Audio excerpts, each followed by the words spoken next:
چلیں جی، السلام علیکم محمد رشید بھائی. وعلیکم السلام، کیا حال ہے حضرت؟ ٹھیک ہو؟ اللہ تعالیٰ کا بڑا احسان ہے. آپ سنائیں، خیریت سے ہیں آپ؟ انشاءاللہ طبیعت ٹھیک ہے اللہ کا احسان ہے. حضرت؟ میرا نام محمد رشید ہے جی سر. اور میں دارالعلوم کراچی کا فاضل ہوں. کراچی ماشاء کا اللہ. ماشاء حافظ اللہ، عثمانی صاحب کا نام سنا ہوگا آپ نے. بے شک. عثمانی تو بڑا خاندان ہے نا، وہ ادھر شبیر احمد عثمانی، بہت سارے عثمانی ہیں، ٹھیک ہے نا. ہاں پرانے بالکل. ہیں، دیوبندیوں میں تو بہت پرانا نام ہے، بہت سارے علماء گزرے ہیں. پرانا تو اتنا نہیں ہے خیر. نہیں، جو شفیع عثمانی ہے، شبیر عثمانی ہے نا، ان کا بڑا جو ہے قیام جی جی پاکستان جی. کے وقت، قیام پاکستان کا وقت، وہ پاکستان کا وہ بڑا سب سے بڑا عالم وہی تھا دیوبندیوں کا. حضرت آپ جی کی جی، آواز مجھے صحیح نہیں آ رہی. مجھے نہیں معلوم جی، میں کوشش کروں گا میں مجھے تو واضح ٹھیک آ الفاظ رہی. میں گفتگو کروں. اچھا مجھے حضرت سن سکتے ہیں جی. حضرت؟ میری آواز آپ کو آ رہی ہے؟ آواز سلو آ رہی ہے، آ تو رہی ہے پر سلو آ رہی ہے. وہ نیٹ کا وہ پھر تھوڑا سا آپ کے. ہاں آپ کا شاید. اپنے فون کا پرابلم ہے، آپ کا اپنے ڈیوائس کا ہاں، آپ جو کا مسئلہ ہے، آپ کا مسئلہ ہے. الہی صاحب کیسے ہو؟ ٹھیک ہو؟ آپ کا اللہ مسئلہ کا ہے. احسان ہے. اس تھینک کا یو سر، آپ بات کریں جی، بسم اللہ کریں. اچھا حضرت، آپ مجھے کوئی بھی ٹائم دے دے کہ ہم یہ امامت پہ بات کریں. بسم اللہ. ابھی بات کرنا چاہیں ابھی، کبھی اور بات کرنا چاہیں کبھی اور، میں حاضر ہوں. نہیں، آپ سے کر لیں. صرف حضرت پہلی بات تو یہ ہے نا کہ کوئی بھی جو گفتگو ہے نا اس کا کوئی نتیجہ ہونا چاہیے، اس کا جی کوئی سر. اینڈ ریزلٹ ہوتا ہے. جب بھی آپ کو کوئی کال کرتا ہے یا کوئی بھی بندہ آتا ہے نا تو اس کا کوئی نتیجہ نہیں نکلتا، یا آپ صحیح. فون بند کر دیتے ہو یا اس کو بند کر دیتے ہو. تو میں کہتا ہوں کہ ایسی کوئی بات ہو کہ جس کا کوئی نتیجہ نکلے اور حقیقت سے کوئی بندہ انکار نہ کرے. جو حقیقت ہے وہ تو حقیقت ہے، اس سے تو کوئی بندہ اگر انکار کرے گا تو وہ تو سمجھو کہ پھر تو اس کا یہ وہ ہوگا نا، اسلام کے دائرے میں ہے ہی نہیں. اس کا یہ ہوگا، اس کا طریقہ کار میں آپ کو بتاتا ہوں کیا ہوگا نا. کہ دونوں ایک موضوع جو انتخاب ہوگا اس پہ بات کریں گے، پھر اس میں آخر میں مثلا 25 منٹ ایسا ہوگا کہ ایک شخص دوسرے سے سوال کرے گا ڈائریکٹ، اور سامنے والا اس کے اسی سوال کا ڈائریکٹ جواب دے گا، بے ایمانی نہیں کرے گا.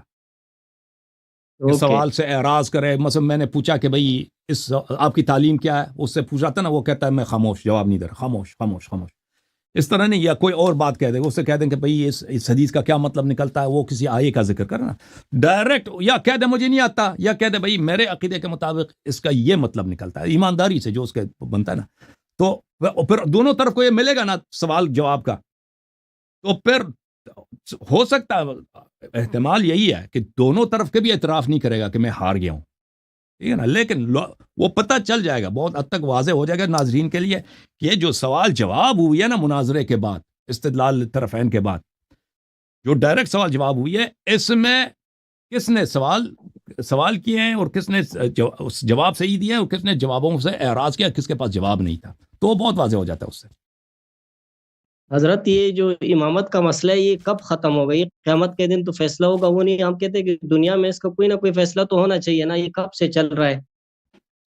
امامت الوہیت سے بڑا تو نہیں ہے نا، خدا کی جی. خدائی تو اللہ کی الوہیت امامت سے بڑا ہے، نبوت سے بڑا ہے. ابھی دیکھیں کتنے لوگ ہیں کہ اللہ کے منکر ہیں یا اللہ کے لیے شریک کے قائل ہیں، ٹھیک ہے نا. تو یہ تو اللہ تعالیٰ اپنی حجت قائم کر دیتا ہے، لیکن اگر کچھ لوگ اعراض کرتے ہیں، کچھ لوگ انکار کر دیتے ہیں، تو اس میں اللہ کے حجت کا قصور نہیں ہے، حجت واضح ہے.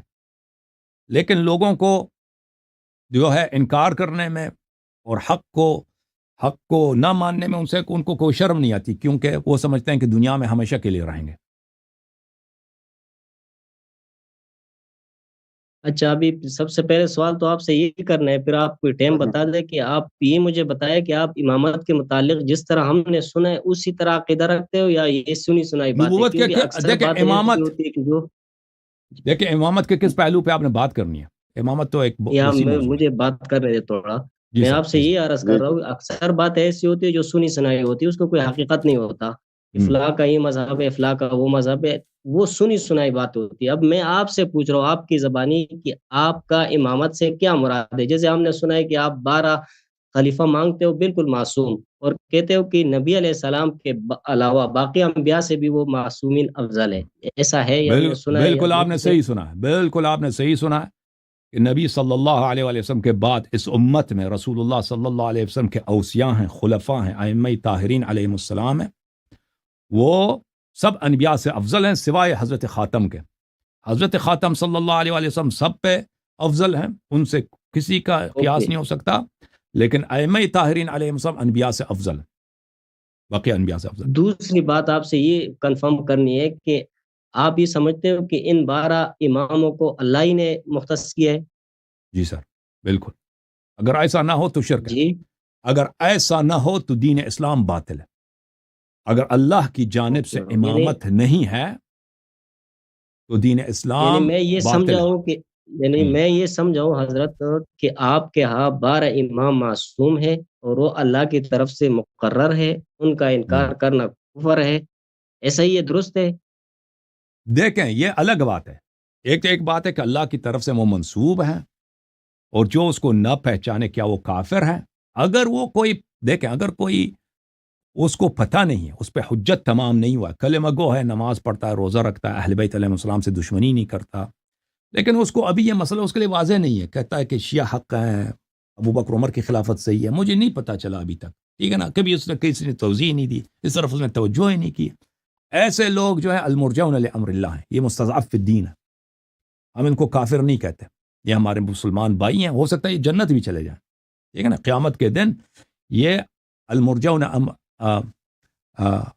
امرہم الی اللہ، ان کا تقدیر اللہ کے سامنے، اللہ چاہے تو ان کو جنت لے کے جائیں اپنے عفو کے ساتھ، اللہ چاہے تو ان کو اپنے اعمال کی وجہ سے عذاب کرے جہنم میں، اللہ کے ہاتھ میں۔ لیکن جس شخص کو پتہ چل جاتا ہے اس امت میں کہ رسول صلی اللہ علیہ وسلم کے بعد ایسا نزاع ہے کہ امام کون ہے، ٹھیک ہے نا، اس کو پتہ بھی چل جاتا ہے کہ شیعوں کا یہ عقیدہ ہے اور شیعوں کے یہ دلائل ہیں، اور یہ واضح ہو جاتا ہے اس کے لیے، پھر بھی انکار کر لیتا ہے، تو اس کے کفر میں شک نہیں ہے، کیونکہ اس کو پتہ ہے کہ رسول صلی اللہ علیہ وسلم نے 12 امام تعین کیے ہیں، اور جو رسول صلی اللہ علیہ وسلم کی تائید نہیں کرتا، تصدیق نہیں کرتا، ہاں تکذیب کرتا ہے، وہ کافر ہوتا ہے۔ یہ 2 باتیں تو کلیئر ہو گئی آپ کی طرف سے۔ تیسری بات میں آپ سے یہ عرض کر رہا ہوں کہ نبی علیہ السلام کو اس دنیا سے گئے ہوئے تقریباً 1446 سال ہو گئے، اب ہم تک جو کتابیں پہنچی ہیں قرآن کے علاوہ حدیث، اب ہمارے ہاں جو کتابیں پڑھائی جاتی ہیں صحیح ستہ، بخاری، مسلم، ترمذی وغیرہ، ابو داؤد، جو بھی ہے، یا آپ کے ہاں جو پڑھائی جاتی ہے، اب جو اہم بات ہے اس کے اندر یہ ہے کہ جو ہمارے پاس احادیث کی کتابیں، ہم بھی 100% اس پر عمل تو نہیں کر سکتے نا، نہ کرتے، نہ ہونا چاہیے، جو میرا نظریہ ہے، آپ بھی اس طرح نہیں کر سکتے، لہٰذا اب ہم اس اختلاف کو کس جگہ پر لے جا کر اس کو ختم کریں گے؟ مثال کے طور پر میں کوئی دلیل پیش کرتا ہوں بخاری سے، ترمذی سے، ابو داؤد سے، نسائی سے، آپ اس کو نہیں مانتے ہو، یا آپ ایک ایسی کتاب سے دلیل پیش کرتے ہو جس کو میں نہیں مانتا ہوں، تو اب آخر ہم کون سی ایسی جگہ ہوگی جس پر جا کے ہم کھڑے ہوں گے کہ ہاں یہ دونوں کا متفقن علیہ ہے؟ اس کا کیا صورت ہوگی؟ وہ باتیں دیکھیں، قرآن مجید فریقین کے نزدیک متفقن علیہ، سب مسلمان قرآن مجید کو حجت مانتے ہیں، اگر کسی آیا کو کسی مطلب پر کسی آیا کی واضح دلالت ہے، متشابہ دلالت نہیں، واضح دلالت، تو یہ سب پہ حجت ہے، تو یہ پہلی بات۔ دوسری بات ہے کہ جو احادیث متواترہ ہے فریقین کے درمیان، کہ فریقین مانتے ہیں کہ یہ حدیث صحیح ہے، ٹھیک ہے نا، اس میں نہ شیعہ اس کو جھٹلاتا ہے نہ جماعت مخالفین، وہ احادیث فریقین پہ حجت ہے، ٹھیک ہے نا، صحیح ہے۔ تو یہ اور اس کے بعد عقل ہے، دلیل عقل، کہ اللہ تعالیٰ نے سب کو عقل دیا، کہ عقل کی روح سے بہت ساری باتیں کہ انسان اگر سوچے، عقل کہہ دیتا کہ یہ بات نہیں ہو سکتا، یہ اللہ کی رحمت کے خلاف ہے، یہ بات رسول صلی اللہ علیہ وسلم نہیں کر سکتے کیونکہ ان کے رسالت کے خلاف ہے، تو یہ باتیں بھی سب کے لیے حجت ہے۔ تو فریقین کے درمیان کیا چیز حکم ہوگی کتاب اللہ، حکم ہوگی وہ باتیں جو علماء امت نے فریقین دونوں امت کی باتیں اس کو تسلیم کرتے ہیں، تصریح کرتے ہیں۔ درست ہے، آپ کی بات درست ہے، لیکن یہ کہ جو قرآن کی آیتیں جیسے ہم شروع سے لے کر اور ناس تک پڑھتے تھے، اب اس میں جو ہم تفسیر کریں گے وہ کون سا معتبر ہوگا؟ ایک تو ظاہری ہوتی ہے نا، جو قرآن کا یا ترجمہ ہے یا پھر اس کی تفاسیر ہمارے علماء نے لکھی یا آپ کے علماء نے لکھی، اس پر ہم کس پر متفق ہوں گے؟ یہ آپ کلیئر کریں۔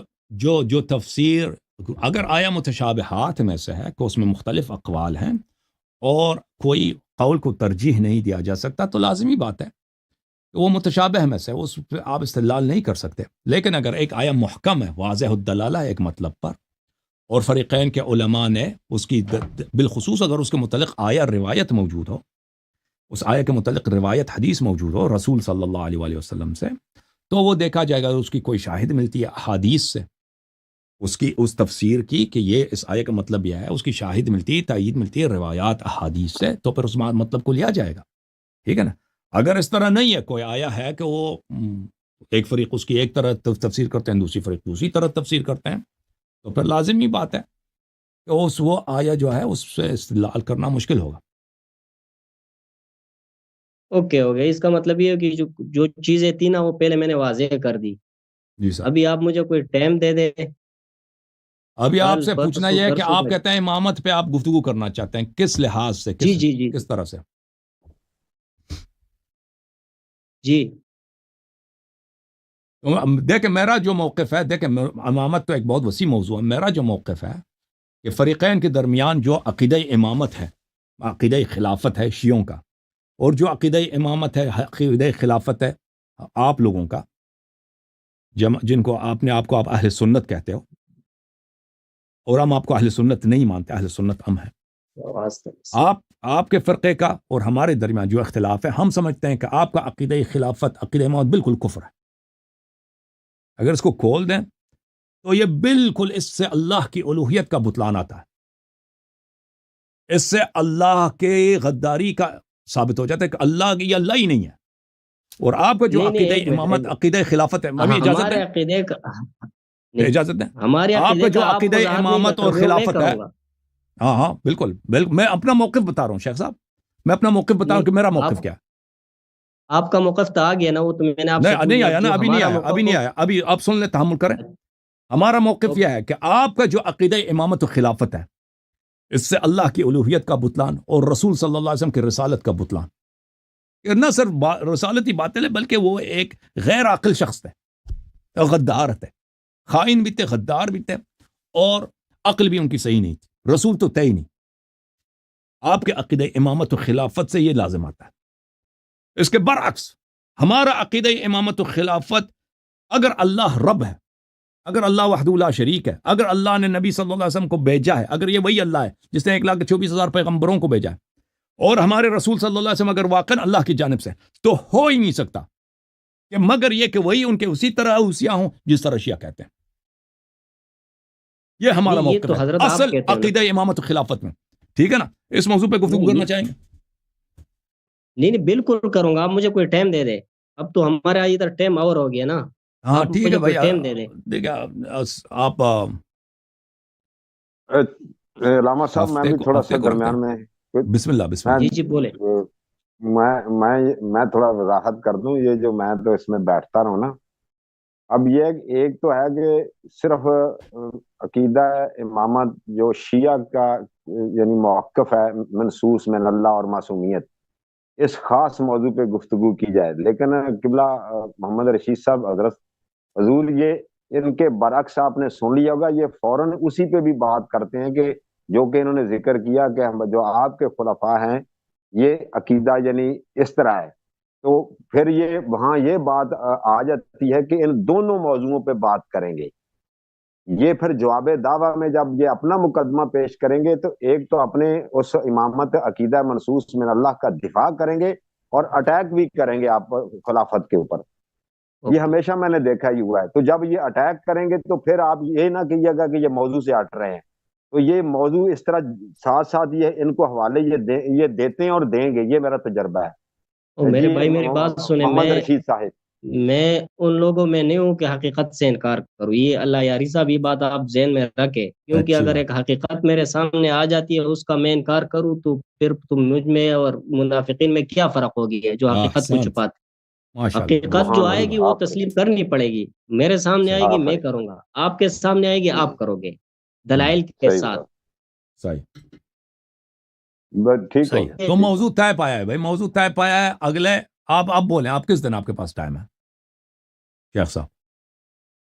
نہیں آپ بولے. آپ نہیں آپ مہمان ہیں، آپ آپ آئیں. بولیں بھائی.